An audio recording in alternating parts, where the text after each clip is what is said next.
Assalamualaikum warahmatullahi wabarakatuh. Selamat sore Bu Lydia dan teman-teman semuanya. Saya Diana Tika, Ketua dari Kelompok 5, akan mempresentasikan makalah kelompok kami yang berjudul Penerapan Etika Profesi Konsultan Pajak. Berikut adalah penjelasan dari presenter kami. Saya Sica Jawai sebagai presenter dari Kelompok 5. Saya Alisa Rahma, anggota Kelompok 5. Saya Nani Oktaviani, anggota Kelompok 5. Saya Rovala Matunahari, anggota Kelompok 5. Saya Rohana Tambunan, anggota Kelompok 5. Baik, langsung saja saya akan menjelaskan materi kami pada hari ini dengan tema penerapan etika profesi konsultan pajak.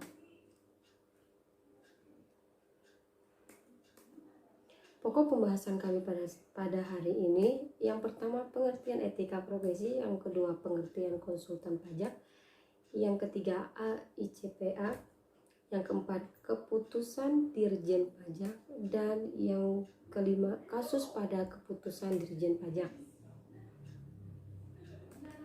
Pengertian etika profesi. Etika merupakan salah satu prinsip moral dan memberikan pegangan bagi tingkah laku seseorang. Seseorang bersikap etis bila memperhatikan dampak dari tindakannya terhadap lingkungan sosial. Etika juga merupakan sebuah nilai luhur yang wajib dimiliki oleh setiap individu. Profesi juga merupakan seseorang yang mempunyai keahlian untuk melaksanakan tugas sesuai dengan bidangnya. Melaksanakan suatu tugas atau profesi dengan menetapkan standar baku di bidang profesi yang bersangkutan dan menjalankan tugas profesinya dengan mematuhi etika profesi yang telah ditetapkan.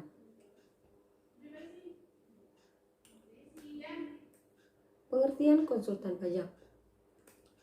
Konsultan pajak adalah orang yang memberikan jasa konsultasi perpajakan kepada wajib pajak dalam rangka melaksanakan hak dan memenuhi kewajiban perpajakannya sesuai dengan peraturan perundang-undang perpajakan.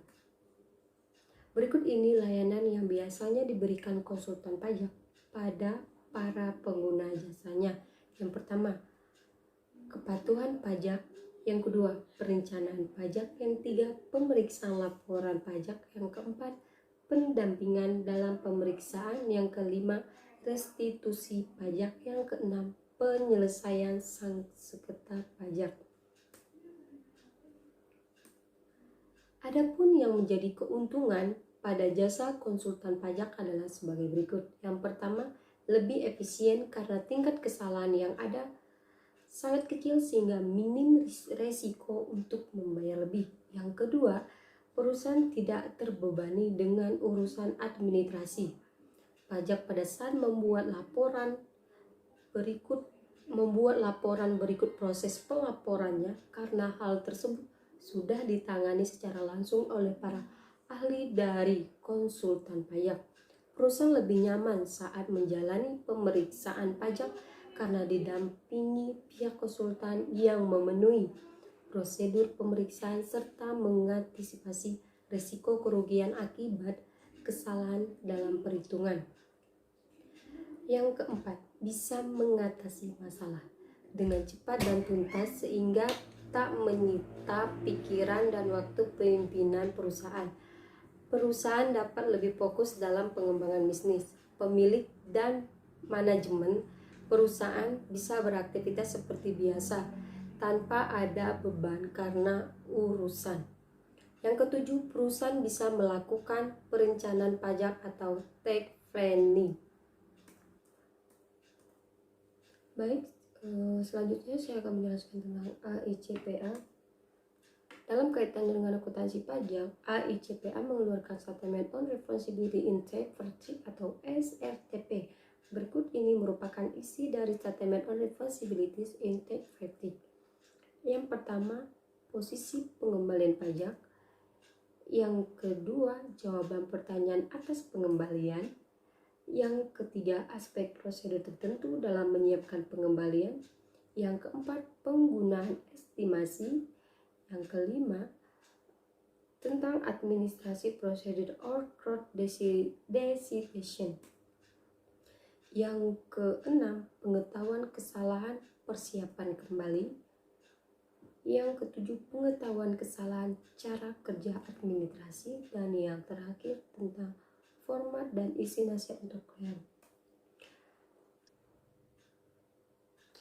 Selanjutnya tentang keputusan Dirjen Pajak. Keputusan Direktur Jenderal Pajak nomor KEP 156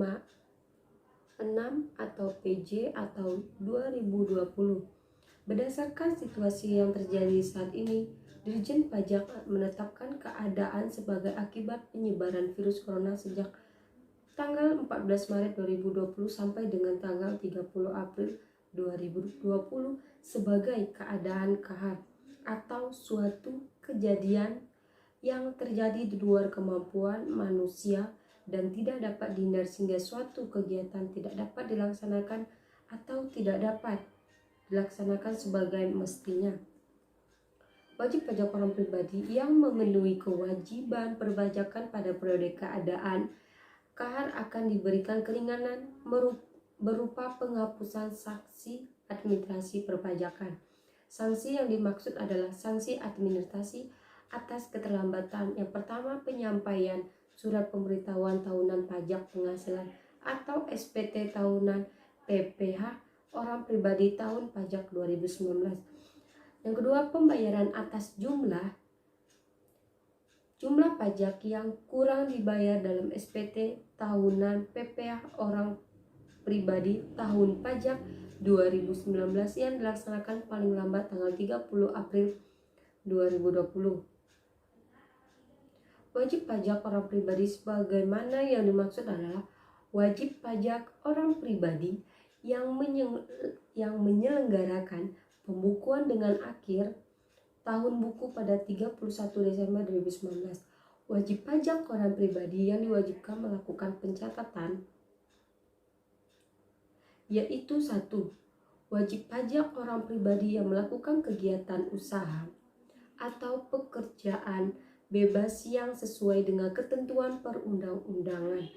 Perpajakan diperboleh perhitungan penghasilan neto dengan menggunakan norma perhitungan dan penghasilan. Yang kedua, wajib pajak orang pribadi yang tidak melakukan kegiatan usaha atau pekerjaan bebas. Wajib pajak orang pribadi yang dikenal pajak penghasilan bersifat final, termasuk dari usaha yang beredar bruto tertentu. Selanjutnya saya akan menjelaskan tentang kasus di mana pada masa pandemi sekarang ini pasti banyak wajib pajak yang protes dengan ketentuan untuk melapor dan membayar pajak, sehingga Dirjen Pajak mengeluarkan keputusan baru untuk wajib pajak yang berupa perpanjangan waktu untuk penyampaian pelaporan pajak dan penghapusan sanksi administrasi dan keterlambatan dengan ketentuan dan batas waktu yang telah ditetapkan untuk meringankan wajib pajak untuk memenuhi perpajakannya.